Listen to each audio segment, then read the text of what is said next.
Welcome to this explainer. Today, we're diving into something incredibly intimate and honestly quite moving. If you've been feeling disconnected, completely exhausted, or maybe just like you're sitting in a dark room waiting for a light that somehow forgot you, well, this one is for you. We're looking at a message that speaks directly to the soul. It's all about a presence that doesn't demand you to be perfect, it just waits for the door to open. So settle in. Let's unpack this beautiful metaphor of the arriving dawn. And we're pulled right in with this really profound premise. The source material here describes this quiet, totally unassuming light. Look, it's not some loud, flashing neon sign, and it's definitely not the borrowed certainty of someone else. It's more like a thin, steady beam that just slips under a closed door. It's a light that literally seeks us out in our absolute most isolated, closed-off moments. Part 1. The dim inner room. Okay, so let's get right into it. The text acknowledges this very real, almost silent exhaustion that so many believers drag around with them every single day. And the examples it uses are just incredibly relatable. Take this one. A mother who hasn't turned on a real lamp inside herself in months. Wow, that perfectly captures the drain of constant output, doesn't it? It completely validates anyone who feels totally depleted, just running their household on what the text calls the dimmer switch of duty, with absolutely zero internal renewal. Or how about this? A grown son who keeps his interior blinds completely drawn shut. Why? Because the very last time he opened up and let his brightness show, it was used against him. That hits hard, right? It's a brilliant illustration of how past hurts make us preemptively dim ourselves down. We end up throwing layers over the windows where light was actually meant to come in just to protect ourselves from getting hurt again. And then there's this deeply touching anecdote about a widow. It shows how prolonged grief and deep sadness can eventually make that dimness feel, well, totally normal. It causes people to strike this quiet, heartbreaking bargain with themselves.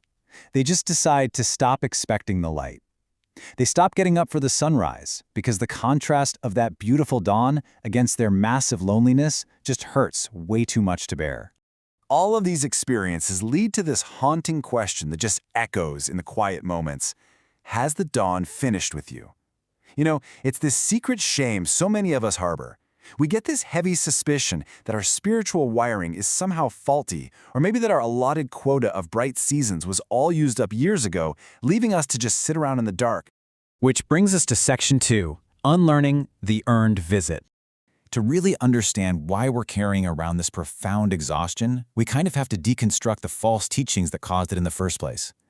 We've got to unlearn this idea of the earned visit. The text sets up a really sharp contrast here. On one hand, you have this exhausting, totally falsified portrait of an exclusive God, like his presence is VIP only, reserved for the spiritually elite, or people who have somehow earned it by just being perfectly tireless. But on the flip side is the actual reality. The dawn is built to enter every single ordinary room with a window, simply because a child lives there. It's an inheritance, guys, not a reward. And honestly, this hits the nail on the head as to why we're all so tired. The author points out that we've basically been treating our faith like a fluorescent bulb. We stand there trying to crank up our own inner brightness through sheer willpower and resolve. It's exhausting. But the text makes it clear, cranking was never actually the assignment. The task is simply receiving the light that's already shown up. Moving on to Section 3, Rereading Isaiah 61. Let's look at this fascinating rereading of an ancient letter from Isaiah. Keep in mind, this was originally written to exiles who had been stuck in foreign lands for so long they'd completely given up on the morning ever coming. The verse starts with the word arise. But wait, we need to completely reframe how we hear that word. It's not a drill sergeant yelling at you. It isn't some harsh rebuke telling you to snap to attention. The source actually describes it as the absolute gentlest imperative. Think of a tender parent putting a soft hand on a sleeping child's shoulder, just whispering that it's time to gently shift your weight and get up. Then comes the word shine. And once again, the text totally redefines our expectations. It doesn't mean you have to generate or manufacture your own brilliant light. It's just describing the natural behavior of a surface when light falls on it. Think about it. The moon only shines because the sun hits it, right? So you are only being asked to reflect. That immense, crushing pressure to generate your own spiritual brightness, you can literally just let that slide right off your shoulders. Okay, now here is the absolute most crucial point. The tense of the phrase has come. The source practically circles this in red ink. It is past tense. The light didn't get delayed while it waited for you to become holier or more put together or somehow more deserving. It has already arrived. It's literally already crossing the threshold of your room. Finally, the verse talks about the glory of the Lord rising upon you. The text redefines glory too. It's not some showy, rehearsed performance for an audience. It's described as a deeply personal, gentle weight, a recognizable density that just settles onto you, almost exactly like the quiet warmth of the morning sun resting on your shoulders, regardless of whether you feel entirely ready for it or not. Section 4. Presence as an inheritance. So let's talk about the beautiful, somewhat strange economy of this presence, and why you don't ever need to compete for it. The light we're talking about, it isn't finite. A visit to someone else's room doesn't mean your room gets skipped. The source calls this the strange economy of a father. His presence was literally never going to be calibrated by your achievements, or your perfect attendance, or how unshakable your certainty is. It's calibrated entirely and solely by your belonging.